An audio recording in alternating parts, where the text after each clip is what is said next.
अर्तिकल्पितकल्पोऽयं प्रत्यर्तिगजकेसरी व्यासतीर्थगुरुर्भूयात् अस्मदिष्टार्த்த சித்தையே. அனைத்து நேயர்களுக்கும் ஜோதிஷ ககேசரி ஆச்சாரியா ஹரீஷ் ராமணன் அன்பான வணக்கங்கள். நான் சொல்லக்கூடிய பலன்கள் எல்லாமே கோச்சாரத்தின் அடிப்படையில் இருக்கக்கூடிய கிரகநிலைகளை வைத்து கணித்து சொல்லக்கூடிய பலன்கள் தான். இது உங்கள் சுய ஜாதங்கள் எக்ஸாக்டாக செக் பண்ணால் இந்த கீழே தெரியக்கூடிய நம்பர்ஸ்க்கு நீங்கள் வாட்ஸ்அப் பண்ணலாம், இல்லை கால் பண்ணலாம். அதற்கான தகுந்த கட்டணத்தை செலுத்திவிட்டு முன் அனுமதி பெற்று எங்கிட்ட நீங்கள் பேசலாம். ரொம்ப முக்கியமான கன்ஃபியூஷன் பார்த்திங்கன்னா, பல பேருக்கு இந்த கோச்சார பலன்கள் நடக்கவே மாட்டேங்குது சார். நீங்கள் சொல்லிட்டு இருக்கீங்க ஆனால் நடக்க மாட்டேங்குது. ஒரு வருஷமே நீங்கள் சொல்கிறீங்க, ஒரு மாதமும் சொல்கிறீங்க ஆனால் நடக்க மாட்டேங்குதுங்கிறது பல பேர் கமெண்ட்ஸில் போடுறீங்க. எங்ககிட்ட மட்டும் கிடையாது, பல அஸ்ட்ராலஜர் பேசுகிறதும் கீழே கமெண்ட்ஸில் எழுதுறீங்க, குமுறுறீங்க. நிறைய பேர் ஆங்ஸைட்டி ஃப்ரஸ்ட்ரேஷனில் நிறைய மெசேஜில் அனுப்புகிறீங்க. ஆனால் ரியாலிட்டி என்னென்னு பார்த்தீங்கன்னா, உங்கள் ஜாதகத்தில் இருக்கக்கூடிய date of birth, time of birth and place of birth. அதில் ரொம்ப முக்கியமான விஷயம் என்னென்னா time of birth. For example, ஒருத்தர் 8 மணிக்கு நான் பிறந்திருக்கேன்னு சொன்னார்னா 8 மணிக்கு பிறந்திருக்கக்கூடிய வாய்ப்புகள் கிடையவே கிடையாது. அப்போ அவர் 7 மணி 59 நிமிஷம் பிறந்திருக்கணும், அப்படின்னா 8 மணி 1 நிமிஷத்தில் பிறந்திருக்கணும். அப்போ தான் உங்களுடைய கிரகநிலைகள், கிரகத்துடைய பலன்கள் ரொம்ப கரெக்டாக அமையும்னு சொல்லலாம். அது நீங்கள் உங்களுக்கு தெரிஞ்சுக்காத வரை உங்களுக்கு இது சொல்கிறது எல்லாமே தப்பு, இது ஒரு கிளாரிட்டி இல்லை, இது ஜோசியமே தப்புங்கிற ஒரு ஐடியாலஜி வந்துடுவீங்க. அந்த மாதிரி பார்க்கும்போது தான் ஈவன் சந்திராஷ்டமே அப்போ தான் வேலை செய்யணும்னு சொல்லலாம். ஒரு ஜாதகத்தில் இருக்கக்கூடிய 8ஆம் பாவகத்தோடைய நின்ற உபநட்சத்திரம் எதுவாக இருக்கிறதோ அதுதான் சந்திராஷ்டமம். ஸோ அப்போ தான் உங்களுக்கு ஒரு கிளாரிட்டி தெரியும்னு சொல்லலாம். இந்த மாதிரி இருக்கும் பொழுது உங்கள் ஜாதகத்தை அனுப்பிச்சி வச்சிங்கன்னா அதற்கான கரெக்டாக அந்த டைம் ஆஃப் பர்த் கரெக்ஷன் சொல்லலாம், பர்த் டைம் ரெக்டிஃபிகேஷன், அதில் இருக்கக்கூடிய பிழைகளை சரி செய்துவிட்டு அதற்கான பலன்களை நான் சொல்லுவேன். எங்கிட்ட ஜாதகம் பார்க்குறவங்க யாராக இருந்தாலும் சரி, நான் பர்த் டைம் ரெக்டிஃபிகேஷனுக்கு நான் செப்பரேட்டாக அமௌண்ட்டை வாங்குறது கிடையாது. அதுக்கே நான் எங்கிட்ட நீங்கள் கன்சல்டேஷன் பார்க்கும் பொழுது நான் சொல்லக்கூடிய பலன்களே பார்த்திங்கன்னா அந்த பர்த் டைம் இருக்கக்கூடிய ப்ராப்ளத்தை ரெக்டிஃபை பண்ணிவிட்டு அதுக்கப்புறம் தான் நான் என்னுடைய ஜாதக பலன்களையே உங்களுக்கு நான் சொல்ல போகிறேன்னு சொல்லலாம். ஸோ அதனால் நீங்கள் பார்க்கணுன்னு விரும்பினா நீங்கள் அனுப்பிச்சி விடலாம். இதில் ரொம்ப முக்கியமான விஷயம், ஒருத்தருக்குமே இந்த வருடம் எப்படி இருக்க போகிறது, நமக்கு எந்த மாதிரி இருக்க போகிறது, இந்த உலகத்திற்கு எப்படி இருக்க போகிறது, அரசியலுக்கு எப்படி இருக்க போகிறது, கலை இலக்கியம் சார்ந்த நபர்களுக்கு எப்படி இருக்க போகிறது, மெயினாக பெண்களுக்கு எப்படி இருக்க போகிறது, மாணவிகளுக்கு எப்படி இருக்க போகிறதுங்கிற ஒரு ஆங்ஸைட்டி இருக்கும். அதனால் ஒருத்தரும் இந்த வீடியோ பார்க்கக்கூடிய ஒரு நபருக்குமே சரி, அனைவருக்கும் இனிய புத்தாண்டு நல்வாழ்த்துக்கள். 1ஆம் தேதி ஜனவரி 2023 12 மணி 1 செகண்டுக்கு ஆக்சுவலாக நியூ இயர் பிறக்குதுன்னு சொல்லலாம். நம்ம தமிழ்நாட்டை பேஸ் பண்ணியிருக்கிறதுனால நம்ம சென்னையில் இந்த ஷூட் பண்ண போகிறோம். இந்த சென்னையில் காண ஜாதகத்தை எடுத்து அதை தான் கணித்து சொல்ல போகிறோம். பிறக்கும் பொழுதே பார்த்திங்கன்னா சந்திரன் ராகுடைய சேர்க்கை மேஷத்தில் ஏற்பட்டுருக்கு.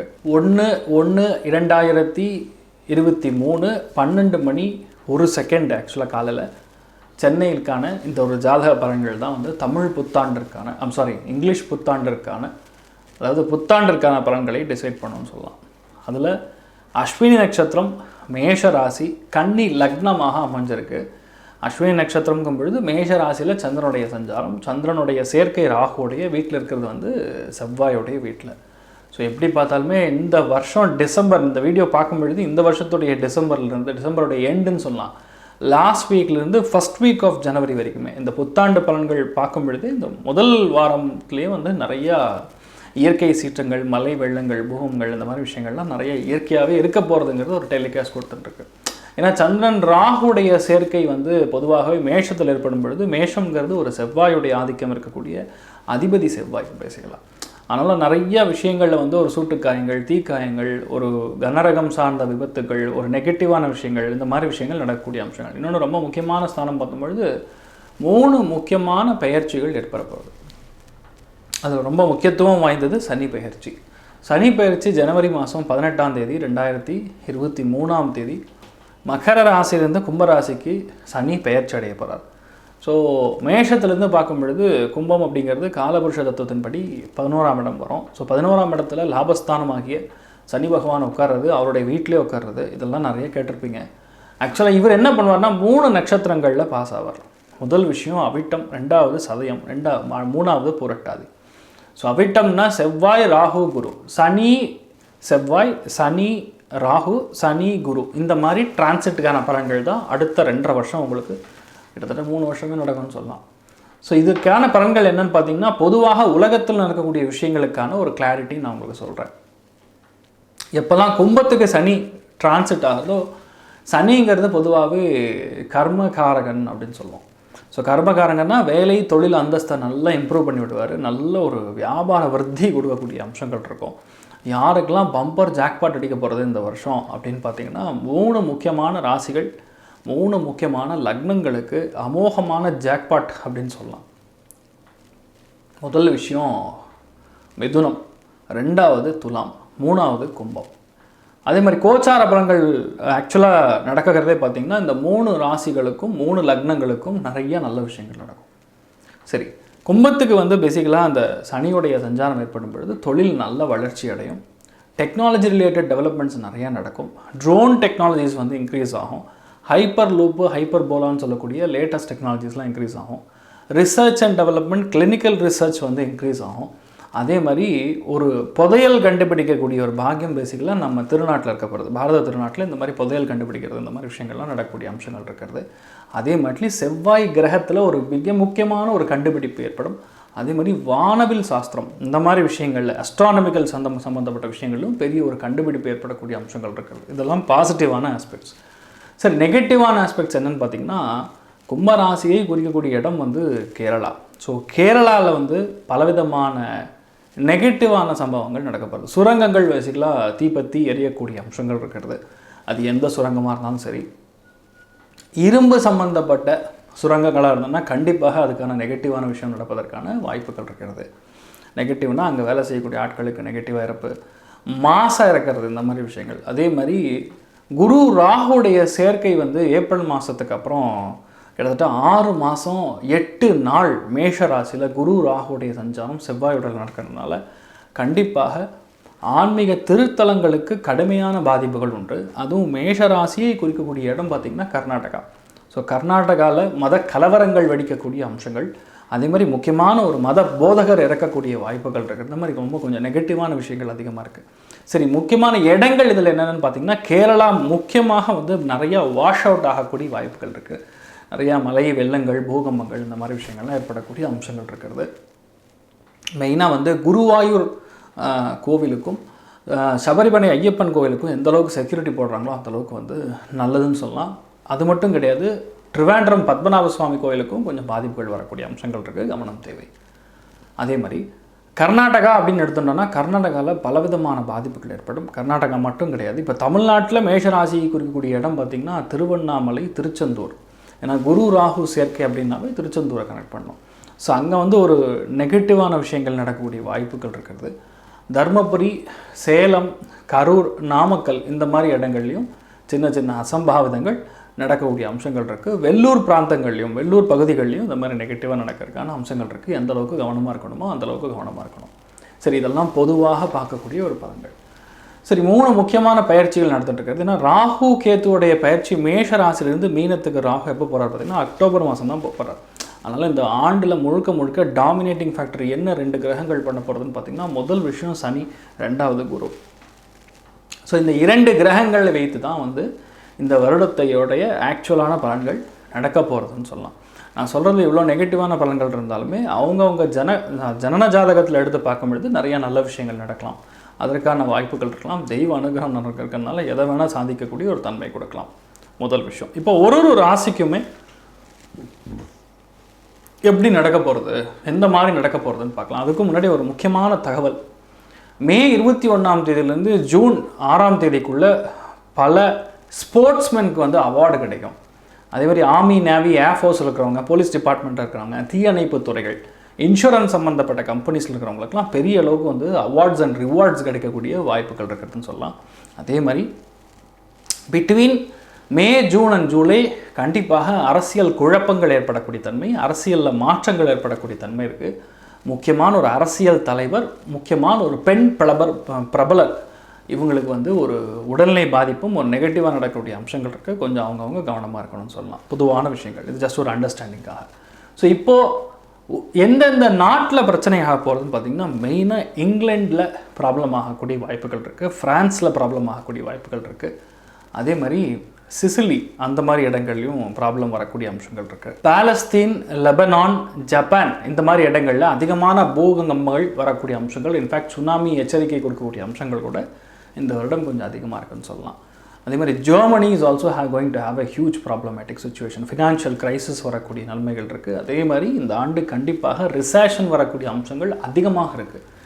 ஏன்னா குரு ராகுவுடைய சஞ்சாரம் எப்போல்லாம் மேஷத்துக்கு ஏற்படுறதோ அங்கெல்லாம் வந்து காலச புருஷ தத்துவத்தின்படி லக்னத்துக்கே பாதிப்புகள் வரும்பொழுது டூப்ளிகேஷன்னு சொல்லுவோம். யாரெல்லாம் வந்து நாத்திகர்களாக இருக்காங்களோ அவங்களுக்கெல்லாம் கை ஓங்கும், அவங்கெல்லாம் பயங்கரமாக நாங்கள் சொல்கிறது தான் கரெக்டுங்கிற மாதிரி. அதேமாதிரி டூப்ளிகேட்டு எதுவுமே நம்ப முடியாமல் ஒரு போலித்தன்மை இருக்கக்கூடிய ஆட்கள்லாம் வந்து பெரிய அளவுக்கு வெற்றி பெறுவாங்க. ஆனால் உண்மைகள் அப்படிங்கிறது அக்டோபர் மாதத்துக்கு அப்புறம் தோல் உரித்து காட்டப்படும். அந்தளவுக்கு வந்து சில விஷயங்கள் மாற்றத்தை கொடுக்கக்கூடிய அம்சங்கள் இருக்குன்னு சொல்லலாம். ஸோ பொதுவாகவே பார்க்கும்பொழுது இப்போது மேஷத்துலேருந்து மீனம் வரை இருக்கக்கூடிய ஒரு ராசிக்குமான நியூ இயர் பலன்கள் எப்படி இருக்குன்னு பார்க்கலாம். தனுசு ராசி, தனுசு லக்னம் சார்ந்த நபர்களுக்கு இந்த ஆண்டு எப்படி இருக்கப்படுது? 2023ஆம் ஆண்டு ஜனவரி முதல் டிசம்பர் எண்டு வரைக்கும் என்ன நடக்கப்படுது? ஏன்னா வருடாந்த கிரகங்கள்னு சொல்லக்கூடிய சனி பகவான், குரு பகவான், ராகு, கேது எல்லாமே பயிற்சி அடைகிறது. அதுவும் சனியும் குருயும் முதலாகவே அடையுது. அதாவது ஜனவரி மாதம் 18ஆம் தேதி சனி பயிற்சி நடக்கப்படுது. ஏப்ரல் மாதம் 21, 22ஆம் தேதி குரு பயிற்சி நடக்கப்படுது. ஸோ அது மட்டும் விட்டு போனால் பரவாயில்லன்னு பார்த்தா ராகு கேத்து பயிற்சி 10th மந்த், அதாவது செப்டம்பர் அக்டோபர் மாதம் உங்களுக்கு நடக்கப்படுது. ஸோ இதில் வந்து லாஸ்ட் 2 மாதத்தை பற்றி பெருசாக நம்ம கவலைப்பட வேண்டிய அவசியம் கிடையாது. அதுக்கு முன்னாடி உங்களுக்கு என்ன நடக்கிறதுன்னு மட்டும் பார்க்கலாம். இந்த ராகு கேத்து பயிற்சிக்கான பலன்கள் சொல்லும் பொழுது நான் அதை தெளிவாக உங்களுக்கு விளக்குறேன். இன் ரியாலிட்டி ஆக்சுவலாக 3ஆம் இடமான முயற்சி ஸ்தானம், சகோதரஸ்தானத்தில் சனி பகவானுடைய சஞ்சாரம் இந்த ஆண்டு ஏற்பட போகிறது. ஜனவரி மாதம் 18ஆம் தேதிக்கு அப்புறம் கண்டிப்பாக இடமாற்றம் ஏற்படக்கூடிய வாய்ப்புகள். முதல் விஷயமே இடமாற்றம் தான். தூக்கி வெளியே போடும். உள்ளூரில் இருந்தீங்கன்னா வெளிநாடு போவீங்க. ஏன்னா 4ஆம் இடம்ங்கிறது உள்ளூர், 3ஆம் இடம்ங்கிறது 4க்கு 3ங்கிறது 12ஆம் பாவம். கண்டிப்பாக நீங்கள் வெளிநாடு போனதுக்கான அம்சங்கள், இல்லைன்னா அந்த ஊரை விட்டு வேற ஒரு ஊருக்கோ இல்லை சொந்த ஊரை விட்டு வேறு இடத்திற்கு செல்வதற்கானவோ, அப்படி இல்லைன்னா ஒரு ஊர் எல்லை பகுதிகளில் நீங்கள் வந்து ஒரு வீடு வாங்கி செட்டில் ஆகக்கூடிய தன்மை. நிறையா பேர் அப்பார்ட்மெண்ட் வாங்குவீங்க. விற்பனை சம்மந்தப்பட்ட விஷயங்களுக்காக ரொம்ப நாளாக ட்ரை பண்ணிருக்கோம். ஒரு இடம் விற்கணும், ஒரு நிலம் விற்கணும், ஒரு வீடு விற்கணும், ஒரு ஹாஸ்பிட்டல் விற்கணும், ஒரு ஆஃபீஸ் விற்கணும். இந்த மாதிரி விற்கல் அப்படின்னு ஒன்று வந்ததுன்னா கண்டிப்பாக நடக்கும். எந்தெந்த நபர்களுக்கு ஜோரமாக இருக்கப்படுது, ரொம்ப சூப்பராக இருக்கப்படுதுன்னா மாணவிகளுக்கு அருமையாக இருக்கப்படுது. ஆடிட்டிங் சம்மந்தப்பட்ட துறைகள், ஐடி சம்மந்தப்பட்ட நிறுவனங்களில் வேலை செய்யக்கூடிய நபர்கள், ஜிபிஎஸ் ட்ராக்கிங், கிராஃபிக்ஸ் சம்மந்தப்பட்ட, ஆனிமேஷன் சம்மந்தப்பட்ட, டிசைனிங் சம்மந்தப்பட்ட தொழில்கள் இருக்கிறவங்களுக்குலாம் ரொம்ப ஜோராக இருக்குன்னு சொல்லலாம். இடமாற்றம், தொழில் மாற்றம், ஆன்சைட் ஆப்பர்ச்சுனிட்டி கிடைக்கக்கூடிய அம்சங்கள். பிரயாணம் பண்ணி ஒரு தொழில் பண்ணுறீங்க, அலைந்து தெரிந்து செய்யக்கூடிய தொழிலாக இருந்ததுன்னா கண்டிப்பாக நீங்கள் பெரிய அளவுக்கு வெற்றி காணக்கூடிய அம்சங்கள் இருக்குது. தெய்வ அனுகிரகம் மிக்க ஒரு ஆண்டாக இந்த ஆண்டு இருக்கப்படும்னு சொல்லலாம். 3, 7, 11 பாவங்கள் செயல்படும் பொழுது ஆட்டோமேட்டிக்காக நண்பர்கள் வட்டம் மூலியமாக நல்ல விஷயங்கள் நடக்கும். ஃபோன் மூலியமாக பல விதங்களில் நன்மைகள் நடக்கும். நிறைய பேருக்கு மூக்கு, வாய், தொண்டை சம்பந்தப்பட்ட சிறு சிறு உபாதைகள் நடக்கக்கூடிய வாய்ப்புகள் இருக்கிறது. அதே மாதிரி உங்களுடைய இளைய சகோதரன் சகோதரியுடைய லைஃப்பில் சிறு சிறு பிரச்சனைகள் வரக்கூடிய தன்மை இருக்குது. கவனம் தேவை. சரி, இது மட்டும் சனி பயிற்சிக்கு பண்ணக்கூடிய நடக்கக்கூடிய ரிசல்ட் அண்ட் ப்ரெடிக்ஷன்ஸ். சரி, குரு உங்களுக்கு என்ன பண்ணுவார்? குழந்தையை கொடுப்பார். முதல் விஷயம் குழந்தையை கொடுப்பார். அதே மாதிரி பித்ருராஜித சொத்துக்கள், உங்கள் அம்மா அப்பா கிட்டேருந்து சொத்து வரணும், முன்னோர்கள்ட்ட சொத்து வரணும்னா கண்டிப்பாக கொடுப்பார். அதே மாதிரி 1, 5, 9 பாவங்களில் குரு பகவான் சஞ்சரிக்கும் பொழுது குழந்தைகளுக்கு நிறைய நல்ல விஷயங்கள் நடக்கும். குழந்தை பிராப்தம் ஏற்படும், காதல் கல்யாணம் ஏற்படும். அது ஏன் காதல் கல்யாணம் சொல்லணும்னா 5ஆம் பாவகம் அப்படிங்கிறது மனசு இணங்கி நடக்கிறது. அது பேர் காந்தர்வ விவாகம்னு சொல்லுவோம். காந்தர்வம் அப்படின்னாவே it's a magnetic attraction between a male and a woman, ஒரு ஃபீமேல். அதனால் இந்த காலகட்டங்களில் கண்டிப்பாக கல்யாணம் ஆகக்கூடிய ஸ்தானங்கள் ரொம்ப ஜோராக இருக்குது. பல விதங்களில் நன்மைகள் நடக்கும், தீமைகள் நடக்கக்கூடிய வாய்ப்புகளே கிடையாதுன்னு சொல்லலாம். ஏன்னா 3, 5 பாவங்களில் சனி பகவானும் குரு பகவானும் சஞ்சரிக்கும் பொழுது பணத்தை தேவையான அளவுக்கு கடவுள் கொடுப்பான், இல்லைன்னு சொல்ல மாட்டான். ஆனால் சந்தோஷத்தை அள்ளி அள்ளி கொடுக்கக்கூடிய ஒரு தன்மைகள் குரு பகவானும் சனி பகவானும் உங்களுக்கு மாறி மாறி நல்லது செய்வாங்கன்னு சொல்லலாம். ரியாலிட்டி இதுதான். அதே மாதிரி யாரெல்லாம் வந்து கலை உலகம் சார்ந்த தனுசு ராசி, தனுசு லக்னம் சார்ந்த நபர்கள் இருக்கீங்களோ, யோகமான காலகட்டங்களாக இருக்கப்படுது. ஒரு பிரயாணத்தினால் மிகப்பெரிய அளவில் உங்களுக்கு நன்மைகள் நடக்கும். பல விதங்களில் ஏற்றங்கள் இருக்குது. தைரியம் தன்னம்பிக்கையுடன் செயல்பட்டால் பல விதங்களில் நன்மைகள் எடுக்கக்கூடிய அம்சங்கள் இருக்கிறது. பெண்கள் மன நிம்மதி இருக்குது சார். மன நிம்மதி கண்டிப்பாக உங்களுக்கு இருக்கும். நீங்கள் எதிர்பார்க்குறதோட பல விதங்கள் நன்மைகள் இருக்கும். இல்லத்தரசிகளுக்கு யோகமான காலகட்டங்கள். கண்டிப்பாக சோஃபா செட்டு இல்லை எலக்ட்ரானிக் சம்மந்தப்பட்ட கேஜெட் மாற்றக்கூடிய அம்சங்கள் இருக்கிறது. நீங்கள் ஏதாவது உங்கள் ஃப்ரெண்ட்ஸ் வீட்டுக்கெலாம் போயிட்டு வரக்கூடிய இல்லை அண்ணன் தங்கச்சிக்குள்ள இருக்கக்கூடிய பிரச்சனைகள்லாம் நிவர்த்தியாகி நல்ல ஒரு அண்டர்ஸ்டாண்டிங் ஏற்படக்கூடிய ஒரு கோச்சார பலன்கள் தனுசு ராசி தனுசு லக்னம் சார்ந்தவர்களுக்கு இருக்கப்படுது. மெயினாக மூலா நட்சத்திரக்காரங்களுக்கும் உத்திராடம் நட்சத்திரக்காரங்களுக்கும் பதவி உயர்வுகள் கிடைக்கக்கூடிய ஒரு பாக்கியம் இருக்கிறது. குழந்தை பிராப்தம், குழந்தையுடைய லைஃப்பில் ப்ராப்ளம் இருக்கிறது, உங்கள் லைஃப்பில் ப்ராப்ளம் இருக்கிறது, கணவன் மனைவிக்குள்ள இணக்கம் இல்லாமல் இருக்கிறது, இதெல்லாம் சரியாக கூடிய தன்மை பேசிக்கலாக பூராட நட்சத்திரத்துலேருந்து 3 நட்சத்திரங்களுக்குமே இருக்குது. ஸோ அதனால் நீங்கள் லைஃப்பில் முன்னேறணும் அப்படின்னு நீங்கள் பிரயத்னப்பட்டீங்கன்னா இப்போ உங்களுக்கு மனசு அதுக்கு ஹெல்ப் பண்ணி தரும். முயற்சிகள் நல்லா செட் ஆகி தரும். நீங்கள் ட்ரை பண்ணிங்கன்னா 100% சக்ஸஸ் உண்டு. அதனால் சந்தோஷம்னு பார்த்தா 90% இருக்குது. பொருளாதார ஏற்றம் உங்களுக்கு 80% இருக்குது. தனுசு ராசி தனுசு லக்னம் சார்ந்தவர்கள் கண்டிப்பாக ஒரு தடவை ராமேஸ்வரம் பண்ணிட்டு வரணும். ராமேஸ்வரம் சென்று சேதுமாதவ சுவாமியை வழிபாடு செய்துவிட்டு வருவது உங்களுக்கு 100% வெற்றியை தரும். பல விதங்களில் ஏற்றங்களை தரும். ஸ்ரீ குபேரன் டிவியை பார்த்தமைக்கு நன்றிகள். மேலும் இது போன்ற தகவல்களை தெரிந்து கொள்ள ஸ்ரீ குபேரன் டிவியை சப்ஸ்கிரைப் செய்யுங்கள். மறக்காமல் பெல் ஐக்கானை கிளிக் செய்யுங்கள்.